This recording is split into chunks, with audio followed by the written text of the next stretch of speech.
உள்ளாட்சி அரசு செய்தியால் இணைவோம். உலக புகழ்பெற்ற பாலமேடு ஜல்லிக்கட்டு போட்டி நடைபெற உள்ளதால் முதல் பரிசாக சிறந்த காளைக்கு தமிழக முதல்வர் வழங்கும் டிராக்டரும், சிறந்த மாடுபிடி வீரருக்கு துணை முதல்வர் வழங்கும் கார் தயார் நிலையில் உள்ளது. காவல்துறையினர் சுமார் 2400 பேர் பாதுகாப்பு பணியில் ஈடுபட உள்ளனர். தமிழர்களின் பாரம்பரிய விளையாட்டான ஜல்லிக்கட்டு ஆண்டுதோறும் தை திருநாளில் நடைபெறுவது வழக்கம்.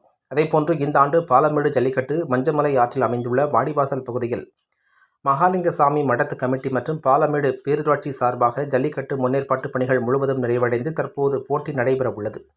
ஜல்லிக்கட்டு போட்டியில் வெற்றி பெறும் காளைகளுக்கும் மற்றும் வீரர்களுக்கும் பரிசுப் பொருட்கள் ஜல்லிக்கட்டு நடைபெறும் இடத்தில் வைக்கப்பட்டுள்ளன.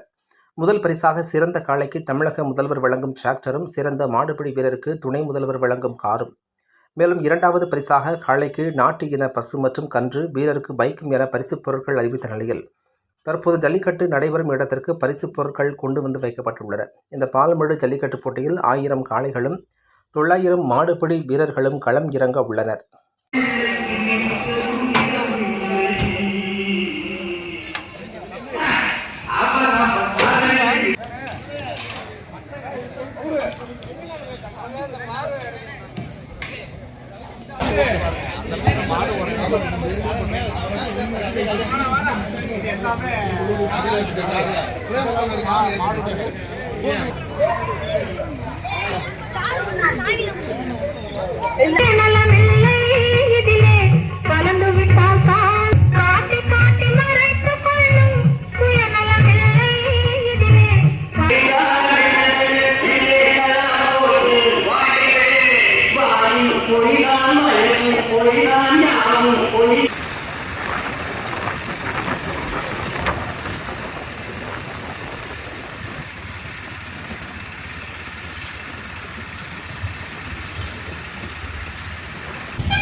யூனிஃபார்மில் ஆஃபர் ரேட் வாங்க சார்.